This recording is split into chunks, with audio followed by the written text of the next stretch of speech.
Comment les banques font pour analyser un dossier en CDI? Alors ça, c'est une question que je me suis posée pendant des mois, des années, des semaines. Quand on donne le dossier à la banque, qu'est-ce qu'ils font? Est-ce qu'ils analysent tout seuls? Est-ce que c'est un logiciel qui analyse le dossier? Est-ce que c'est au-dessus qu'ils analysent le dossier? Comment ça se passe par rapport à telle banque, etc. Comment ils font?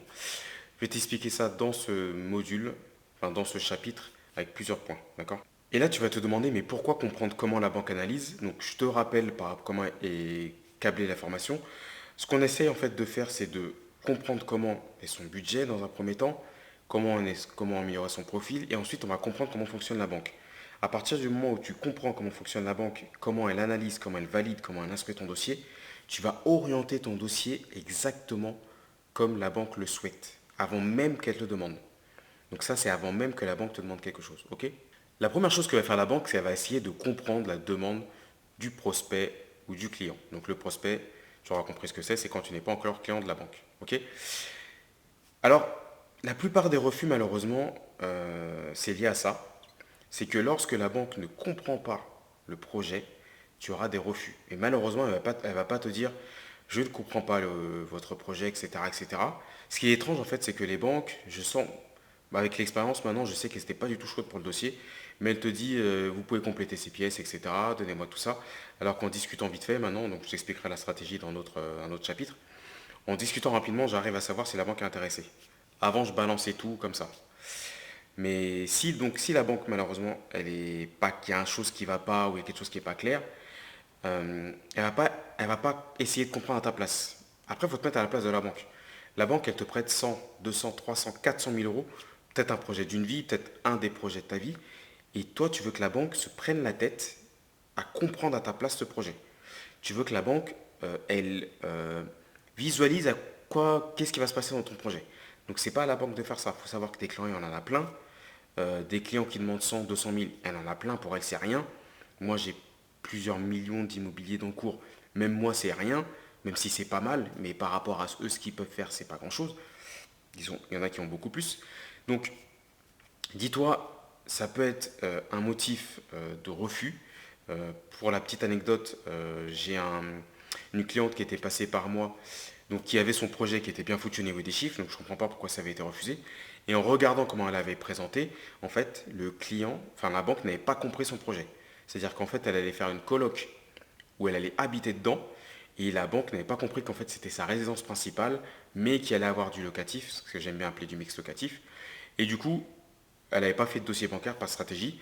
Donc elle avait juste fait la demande. Donc la demande n'était pas claire. On ne savait pas si elle allait faire une colocation, si elle allait habiter dedans, si elle allait garder son appart. C'était pas clair. Donc voilà, on a refait toute une stratégie, tout un dossier bancaire. Et juste en changeant la façon, en rapportant des éléments de preuve, donc sa situation n'a pas changé, c'est passé. Donc ça, c'est un élément très important. Il faut que la banque comprenne ton projet avant qu'elle te demande quelque chose. Il faut bien que ce soit clair, d'accord? Ensuite, lorsque la banque va étudier ta demande, elle aura une lecture différente en fonction de plusieurs cas. Le premier cas, c'est si vous êtes déjà client à la banque. Donc là, il y aura un regard moins poussé entre guillemets. Là, les clients, la banque vous connaît, elle sait combien vous gagnez, donc elle sait vos habitudes, vos comportements, etc. Donc potentiellement, en fait, il y aura moins de paperasse à envoyer. Après, attention, je ne dis pas que ce sera plus facile parce que j'ai vu beaucoup de personnes, d'élèves, de clients, etc., qui ont fait des demandes dans la même banque alors qu'ils étaient depuis tout petit, depuis 15 ans, depuis 20 ans. On a tous eu cette histoire, moi c'était pareil. Mais pourtant, la banque, elle nous a refusé le projet. Donc la banque, elle s'en fout de l'ancienneté, il faut savoir ça. Bah, d'ailleurs, c'est comme les trucs de sport ou je ne sais quoi. Au début, les prospects, on vous fait des beaux cadeaux, machin. Dès que vous êtes client, les cadeaux, c'est terminé. Si vous menacez de partir, là, ils regardent ce qu'ils peuvent faire. La banque, c'est exactement pareil. L'ancienneté, on s'en fout. C'est-à-dire que si vous êtes 30 ans dans une banque, ça ne veut pas dire que vous aurez plus de chances d'avoir un crédit. Ça veut juste dire que vous aurez moins de documents à donner et que si l'interlocuteur est intelligent, entre guillemets, si vous tombez sur le bon interlocuteur, là, en effet, ça peut avoir un impact. Si vous tombez sur un interlocuteur de base, entre guillemets, même si vous avez 15-20 ans, ça ne changera rien. Ça va monter au-dessus. Et comme je vous l'ai dit tout à l'heure, quand ça monte au-dessus au niveau de la caution, ils s'en foutent de votre ancienneté. Ils regardent uniquement la partie risque. Donc la partie ancienneté, commerciale et tout, ils s'en foutent. Donc voilà, si vous êtes client, ça peut être un avantage, mais en fonction des cas, c'est aussi un inconvénient. mais si c'est bien fait, c'est plutôt un avantage. Ensuite, si vous venez par recommandation, et là, je dis une bonne recommandation. Par exemple, moi, quand je traite des dossiers de clients, parce que je trouve aussi des financements, quand les clients, quand les prospects viennent par moi, en fait, c'est moi qui gère leur profil, etc. C'est moi qui gère tout. Donc là, le banquier a une approche différente, donc mon partenaire. Il ne regarde pas le dossier de la même façon. C'est-à-dire qu'il regarde le dossier slash Willem. C'est-à-dire, il sait que moi, j'ai fait une analyse, j'ai regardé la stratégie, j'ai tout vérifié. Donc il ne va pas regarder ça en fait. Il va juste regarder si c'est pas risqué. Il va regarder un peu les chiffres que j'ai mis, mais il ne va pas aller plus loin parce qu'il sait que moi j'ai fait ça en amont. Donc ça c'est une bonne recommandation entre guillemets, même plus plus. Et si vous venez par recommandation de quelqu'un qui a déjà fait ce que vous voulez faire dans cette banque-là, là la banque elle aura une analyse moins poussée et là c'est clairement un bon avantage. Donc c'est encore une autre lecture différente qui vous donne clairement un avantage. Ensuite, si vous sollicitez la banque dans une ville où vous habitez, pareil, ça peut vous donner un avantage et un inconvénient. Si vous sollicitez la banque, en fait, le seul avantage que ça peut vous donner, c'est que les banques, en fait, elles aiment bien raisonner par zone. C'est-à-dire qu'elles aiment bien traiter les biens qui sont dans la zone où est la banque ou les biens qui sont dans la zone où vous allez investir. Donc, par exemple, si vous habitez Marseille et que vous allez investir à Paris, vous pouvez appeler les banques de Paris parce que votre investissement est à Paris. Vous pouvez aussi appeler les banques à Marseille parce que vous habitez à Marseille. Donc ça, dans ces deux cas-là, ça marche. Mais malheureusement, ça ne vous donne pas non plus un avantage sur la faisabilité du projet ou le fait que la banque dise oui ou non. C'est juste que la banque va accepter même de regarder votre dossier parce que c'est plus pratique au niveau des gestions des dossiers entre chaque banque. Et le pire cas, c'est si vous allez voir une banque qui n'est pas du tout de votre région, vous pouvez tomber sur une banque qui accepte si vous êtes prospect, c'est-à-dire que vous n'avez jamais eu de relation dans cette banque, vous n'avez pas de recommandation, votre bien n'est pas dans cette région, vous n'habitez pas dans cette région, la banque peut étudier votre projet, mais le problématique, c'est que vu qu'elle ne connaît pas la ville, parce que ce n'est pas sa zone, vous n'habitez pas là-bas, ça va être un peu compliqué parce que elle aura plus de complexité à appréhender votre projet et à comprendre la difficulté, les spécificités, etc. Par exemple, si c'est une zone tendue et que la banque ne sait pas que c'est une zone tendue ou que ça se loue correctement, euh, voilà, elle aura plus de mal à lire le projet. Par exemple, moi, mon projet, le dernier projet, là où je suis en train de tourner, il y a des vignes et la banque qui m'a suivi, elle sait comment ça se fonctionne avec les vignes et elle m'a fait un crédit à part. Donc, j'ai sollicité une banque du coin qui, à 15 minutes, ça a été largement un avantage. Donc, vous voyez, en fonction de votre projet, de la difficulté, etc., sollicitez les banques qui vont bien. Et forcément, le pire cas, c'est si vous sollicitez une banque qui n'est ni dans la région où vous habitez, ni où votre projet se trouve et qui est dans une région même carrément différente. Donc là, ça va être compliqué. Donc en fonction des banques, vous aurez des lectures différentes. Ensuite, autre tips, la lecture du projet va dépendre de ce que vous pouvez rapporter à la banque. La banque, comme je vous l'ai dit tout à l'heure, elle raisonne en argent. En risque d'abord et ensuite en argent. C'est un commercial. Donc en fonction de ce que vous pouvez lui apporter, elle va plus analyser votre projet ou elle va être plus intéressée. Par exemple, si vous mettez 5 000 € d'épargne de côté, elle va vraiment s'intéresser à votre projet. Si par exemple vous avez 15 000 € et que vous allez dans une banque patrimoniale et qu'ils sont intéressés par du patrimoine, elle va être plus intéressée parce que vous avez de l'épargne, beaucoup d'épargne. Enfin, 15 000 € c'est pas énorme, mais c'est déjà pas mal. Mais vous avez voilà, de l'épargne à placer en patrimoine, à bloquer, que vous ne voulez pas utiliser. Donc ça, c'est la banque aura encore une analyse différente de votre profil en fonction clairement de ce que vous pouvez lui donner. C'est du win-win. Okay. Ensuite, la banque va faire un scoring. Donc là, la banque, quand elle rentre vos données, etc., elle a un logiciel et puis il y a des paramètres euh, qui sont préenregistrés ou qui sont décidés en agence qui va vous donner une note. Plus la note est élevée, plus vous aurez de chances d'avoir le crédit. Moins la note est élevée, moins vous aurez de chances d'avoir le crédit. Étant donné que la banque ne peut pas couvrir tous les cas possibles et deviner tous les cas possibles, si plus vous êtes dans les standards, forcément, plus vous aurez de chances d'avoir un oui. Plus vous êtes hors des standards, vous avez des spécificités, moins vous aurez de chances d'avoir un oui. Et pour combler le fait que vous ayez des spécificités et que vous n'êtes pas standardisé entre guillemets, il faut tomber sur un interlocuteur intelligent, un bon interlocuteur qui va expliquer pourquoi vous êtes hors norme ou pas dans la standardisation et qui fait que vous aurez un oui. C'est pour ça que si vous tombez sur des interlocuteurs de base, entre guillemets, c'est pas péjoratif, mais voilà, si vous tombez des interlocuteurs qui ne veulent pas creuser, qui ne veulent pas insister, qui n'ont pas la dalle, et que vous êtes hors norme, entre guillemets, que vous êtes hors des standards ou que vous avez un petit salaire, mais que vous sollicitez un financement à 200 000 euros, pour 1000 euros, ça peut faire beaucoup, mais lorsque c'est bien expliqué, ça peut passer. Vous comprenez l'idée, d'accord? Donc c'est vraiment avoir la note le plus haut possible. Donc là, je vais vous donner les éléments que regarde la banque. Et dans chaque élément, donc là, je vous invite à noter, chaque élément, il faut que vous voyez si vous êtes bon ou pas. Et il faut absolument que ces éléments soient présents. Si les éléments sont absents aussi, vous les donnez après, vous allez faire comme la masse. Vous, le but, c'est de faire l'inverse de la masse et donner tous les éléments en avance de phase pour que la banque n'ait pas à y réfléchir. Donc le but, c'est d'être noté le plus haut possible. Okay, je vais vous mettre une image de plus et de moins. Le but, c'est d'avoir plus, beaucoup de plus par rapport au moins. Si vous avez plus de moins, enfin, si vous avez un nombre conséquent de moins et un nombre inférieur de plus, c'est pas bon. Si vous avez un nombre conséquent de plus et un nombre inférieur de moins, c'est pas bon. D'accord? Donc chaque élément que je vais vous dire, vous mettez un plus, ou vous mettez un moins, ou vous mettez neutre parce que vous êtes ni bien au-dessus, ni bien en dessous, mais vous êtes neutre. D'accord? Donc le but, c'est d'être au moins neutre, ou au-dessus du neutre, avoir beaucoup de plus. Et là, vous vous rapprochez du vert. Donc en gros, c'est comme ça que la banque raisonne. La première chose que la banque va regarder, c'est est-ce que tous les éléments sont disponibles. La banque, en fait, elle a des papiers où elle demande les pièces, elle a des papiers où il faut remplir le patrimoine, mais ça la saoule, ça l'embête. Imaginez deux profils, même salaire, même revenu. Premier profil, vous venez à mon bureau, donc vous venez me voir, vous me demandez un crédit, vous m'amenez tous les papiers, vous dites regardez, tous les papiers sont là, je vous ai fait un tableau PowerPoint, regardez mon PC, je vous fais une belle présentation, etc. À votre avis, dans quelle situation, dans quel état d'esprit je vais me retrouver? Je serais content. C'est-à-dire, déjà, moi, ça m'embête d'instruire le dossier parce que je dois le rentrer, je dois tout imprimer, etc. Et j'ai un candidat qui vient, j'ai tous les éléments. C'est-à-dire que j'ai mon logiciel, j'ai plus qu'à rentrer les chiffres. La deuxième personne vient une heure après, pareil, elle vient en rendez-vous, elle me demande un crédit immobilier, etc., avec tous les éléments, etc. Elle n'a aucun document, elle n'a rien préparé. Donc je suis obligé de lui envoyer un mail avec le template qu'on fait où il faut remplir les éléments. Donc ça fait 4 pages, c'est hyper chiant à remplir. Le document où je dis qu'il faut toutes les pièces, le patrimoine, etc. etc. Donc c'est écrit à la main. Donc c'est toujours mal écrit, donc il faut que je leur demande de réécrire. Il faut scanner, machin. On met une plombe.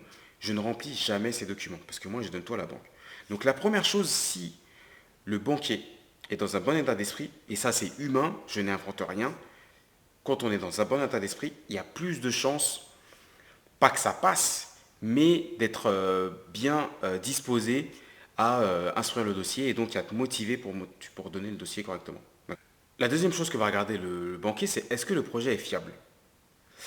Alors, le projet, c'est pas le banquier qui doit dire si le projet est fiable. Vous devez lui prouver que c'est fiable. C'est pas à lui de se poser la question. D'accord?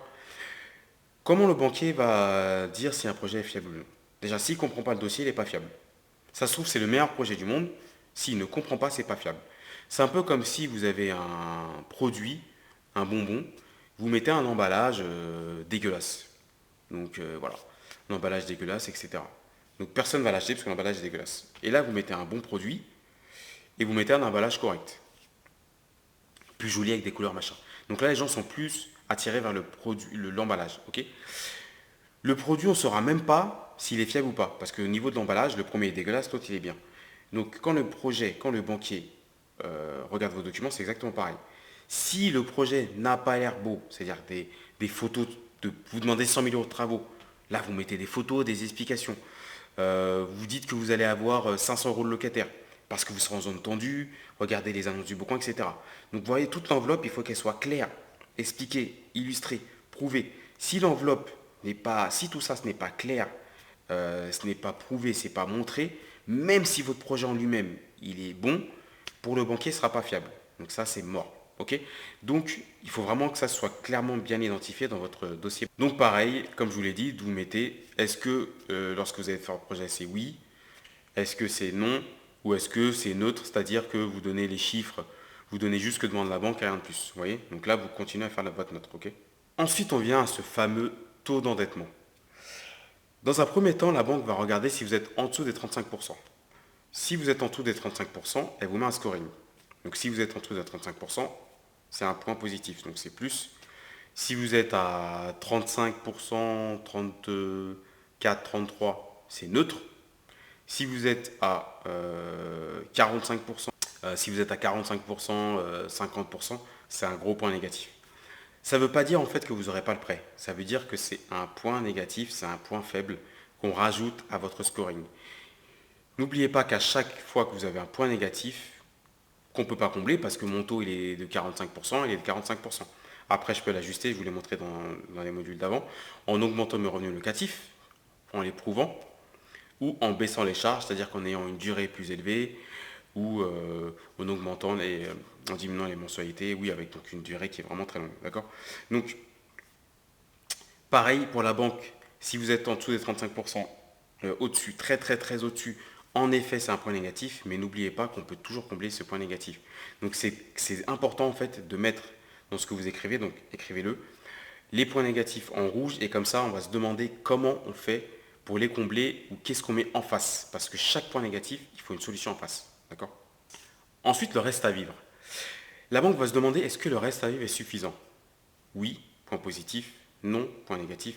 Neutre, parce qu'il n'y a pas un reste à vivre conséquent. D'accord. Il y a juste pour traiter les charges classiques. Le reste à vivre est un des points qui peut combler le taux d'endettement qui est très très très élevé. D'accord. Malheureusement, je vais vous donner une mauvaise nouvelle. La plupart des interlocuteurs ne regardent que le taux d'endettement. Une fois que vous êtes en dessous des 35%, c'est bon, terminé. La plupart de mes projets, j'ai 5 000, 8 000, 10 000 euros de reste à vivre et les banques ne regardent que le taux. C'est-à-dire qu'il y a des banques qui me disent oui, mais vous êtes au-dessus de 35%, vous êtes à 47%. Je dis mais attendez, mais je suis à 10 000 euros de reste à vivre, ça ne suffit pas comme argument? Non, non, non, ça ne suffit pas, vous êtes à 47, donc il faudra me donner je ne sais pas combien d'apports, etc. Donc le reste à vivre, en fait, les banques, malheureusement, elles ne regardent pas. Elles regardent vraiment le taux, c'est vraiment leur obsession, ce qui est complètement débile parce que le taux n'a aucun impact, enfin, n'a pas de sens pour quelqu'un qui investit ou quelqu'un qui est riche. Quelqu'un qui gagne 5 000 euros par mois, 10 000 euros par mois, qui va avoir plein d'investissements, il va avoir des taux à 47, mais il va lui rester, je sais pas, 4 000 euros par mois, alors qu'il a un taux à 47. Quelqu'un qui gagne 1000, 1200 euros, c'est très très impactant, un taux qui est élevé. Et je pense que les taux, en fait, c'est adapté pour les petits revenus. Un taux ne veut rien dire pour quelqu'un qui a un haut revenu ou quelqu'un qui a beaucoup d'investissement. Mais bon, il faut bien placer un seuil pour la banque, il faut bien placer des règles communes. Et donc, le reste à vivre, donc mettez-le bien en évidence. Et si vous avez un bon reste à vivre, c'est un point positif. Après, il faut évaluer le reste à vivre par rapport à votre composition familiale. Si vous êtes célibataire, si vous avez 2 enfants, si vous devez donner une pension, si vous êtes en couple, si vous vivez en région parisienne, si vous vivez dans un village, etc., etc. Donc ça, la banque va analyser tout ça par rapport à votre reste à vivre. Donc mettez bien en évidence le reste à vivre par rapport à votre situation personnelle. Et si vous avez un reste à vivre super conséquent, mais vous êtes limite au niveau du sto, insistez là-dessus et dites que vous avez un bon reste à vivre par rapport à ce que vous faites, votre habitude de vie. D'accord. Ensuite, on vient à un autre point sur la capacité de remboursement. Donc c'est un peu la même chose. La capacité de remboursement, est-ce qu'elle est suffisante? Est-ce que vous êtes vraiment à la gorge pour rembourser votre mensualité? Ou est-ce que vous êtes large? Est-ce que vous êtes tranquille? Voilà, ça c'est ce que la banque va analyser parce que non seulement c'est pour que vous n'ayez pas de découvert et pour que vous soyez bien, mais en plus la banque, n'oubliez pas qu'il faut toujours qu'elle ait de l'argent sur votre compte qui travaille pour leur business. La banque est là pour gagner de l'argent. N'oubliez pas ça. Elle n'est pas là pour vous gagner de l'argent, elle est là pour elle gagner de l'argent. Après, c'est du win-win parce qu'elle vous donne un crédit, mais n'oubliez pas que leur objectif premier, c'est qu'elle gagne de l'argent. Pas vous. Il faut bien se mettre ça dans la tête. Ensuite, elle va analyser les relevés bancaires. Pourquoi la banque demande 3 relevés bancaires? Pourquoi elle regarde exactement ce que vous dépensez, comment, si vous avez des découvertes, etc., etc. La banque va analyser votre comportement financier. C'est pour ça que je vous ai dit dans les modules d'avant, d'améliorer son profil, de gérer son budget, c'est hyper important. La banque, elle s'en fout que vous ayez des petits découverts par-ci par-là. C'est pas grave. La banque, elle s'en fout que vous ayez des petits impayés qui sont rares. La banque, en fait, ce qu'elle va regarder, c'est ce qui vous reste à la fin du mois et comment vous réagissez par rapport à une situation. C'est pas grave d'être à découvert. Moi, j'ai toujours des découvertes 2000, 2005 par mois. En fait, j'ai des découvertes autorisées. Donc, je laisse les découvertes, en fait, comme j'ai des sociétés, bref, je laisse les découvertes au dernier moment et je mets un peu d'argent quand il faut.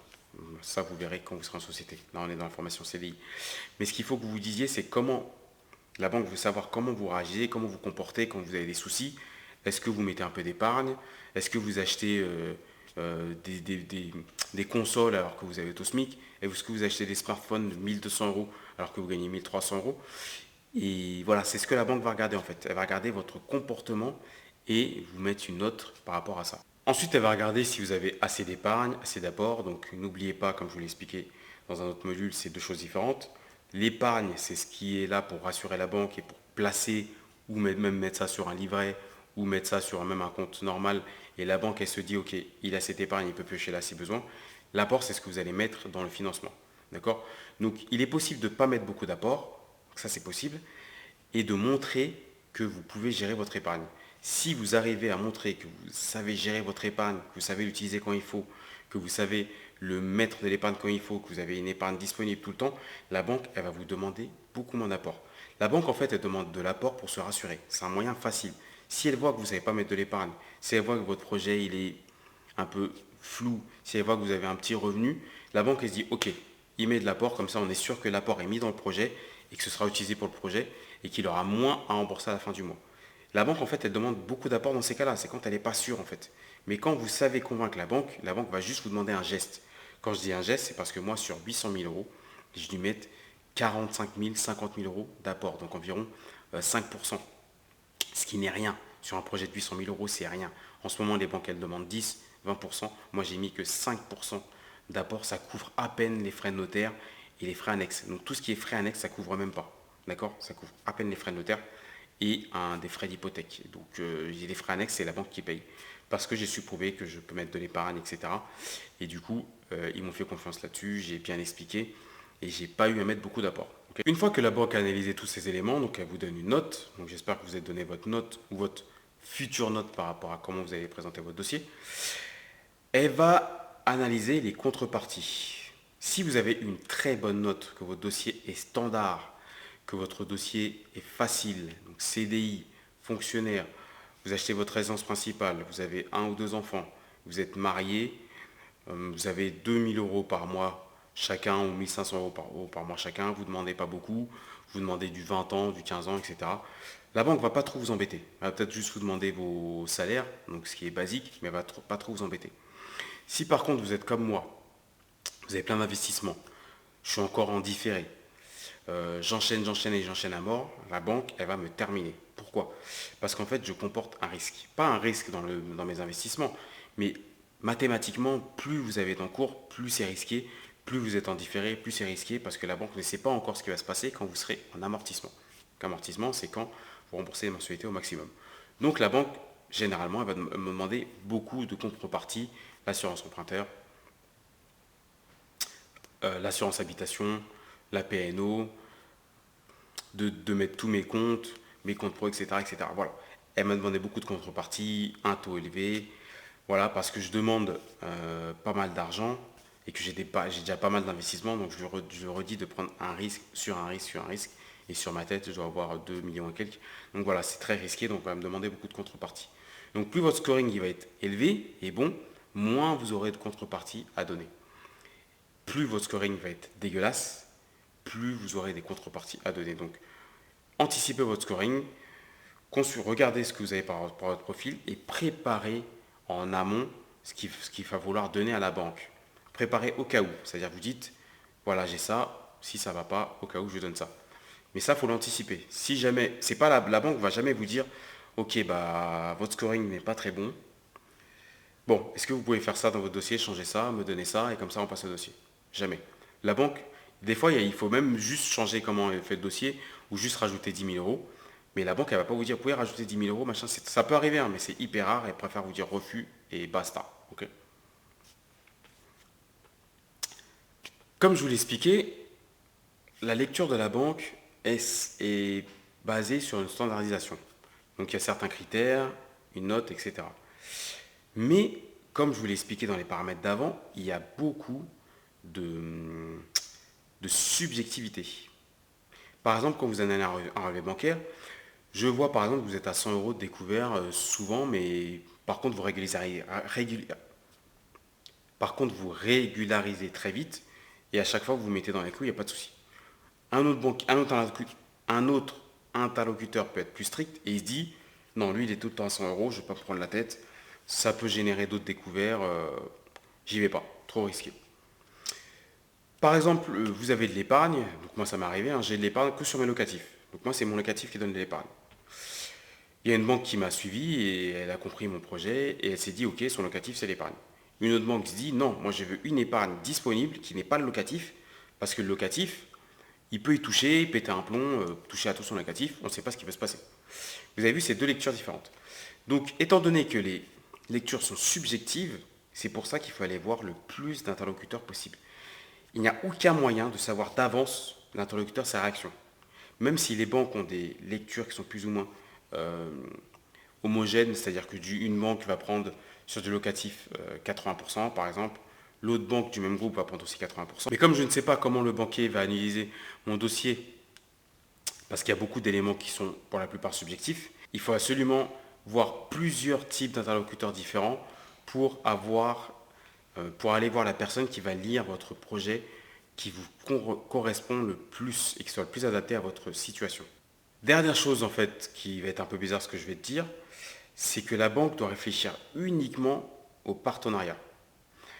En fait, vous devez tellement tout expliquer au niveau des chiffres, au niveau du risque, au niveau de tout, que la banque doit être uniquement obsédée par ce qu'elle peut gagner comme argent.